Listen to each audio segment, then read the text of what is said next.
The following opinions are solely those of BoatTest.com and its test captain.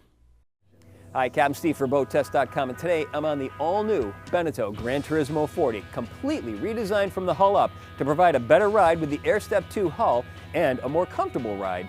Let's take it on the water and see how they've done. We'll start with her performance.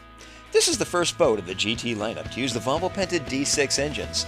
Usually we see D4s, which Beneteau tells us will bring this GT40 to 35 knots.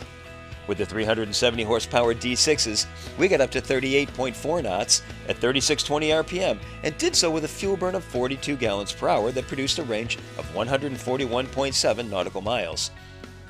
We reached planing speed in 5.3 seconds, accelerated to 20 in 5.7, and continued through 30 in 10 seconds flat. And that extra horsepower will also come in handy when the going gets rough. Best cruise came in at 2500 RPM at 23.6 knots. That speed dropped the fuel consumption down to 17.5 gallons per hour and increased the range to 208.8 nautical miles, all while still holding back a 10% reserve of fuel in the bank. Now, these are respectable numbers, and part of how Beneteau is able to achieve this efficiency is by the AirStep hull. This is a design that draws air in from the sides of the hull and distributes it across the running surface to eliminate surface friction and thereby improve performance. But AirStep also affects handling. Gran Turismo boats consistently impress us with their handling characteristics and gentle demeanor. Every time we approach a larger wave, we brace for an impact that never comes. She handles rough water and chop with grace and style that your guests will find comfortable. She's responsive to the helm and produces a dry ride, at least during our tests.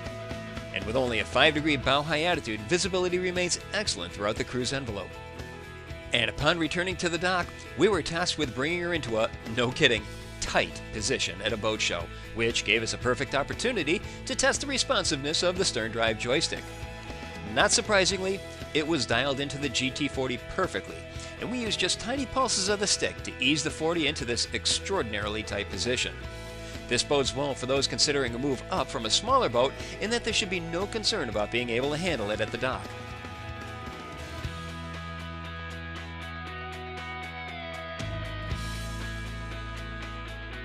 Now, let's go over some of her operational features. A large hatch leads to the front of the engines, and all checkpoints are well within reach.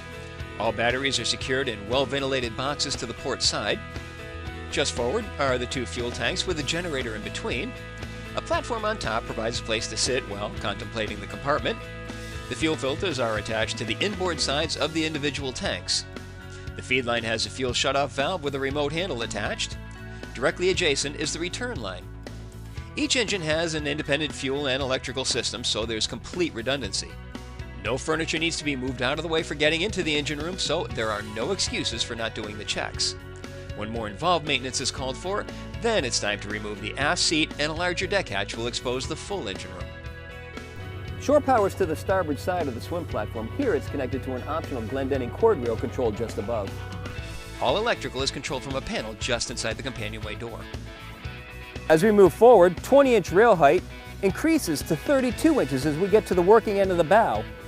10-inch cleats, 6 of them all together, including 2 midship cleats.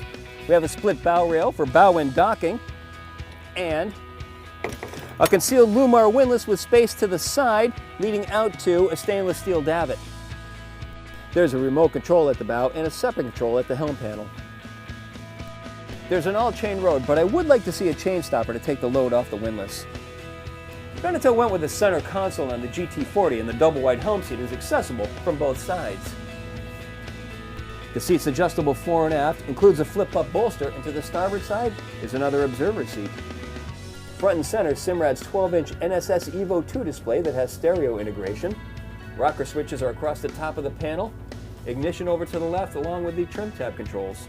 The compass is mounted right on the center line of the helm. It's flanked by 2 vents for heat and air conditioning pointed right at the driver, a hand-stitched brow just above, and notice the contrasting colors.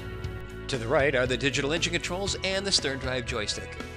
We've got room to put stuff both above and below, and down here we also have a 12-volt power plug. Notice the classy wheel mounted to a tilt base. A footrail adds to the comfort. Take a look at this single-piece windshield, 8 feet 1 inches across, 4 feet top to bottom, serviced by a pantograph windshield wiper with an integrated washer. I would like to see defrosters on the inside though. Beneteau had the goal of making a comfortable cruising boat that also excels in its ability to entertain large crowds. Well, this test has proven her good handling characteristics and certainly ease of docking. As for her entertaining ability, well, that's another video. Be sure to look for it. So that's my full test and performance evaluation of the Gran Turismo 40 from Beneteau. For BoatTest.com, I'm Captain Steve. We'll see you on the water.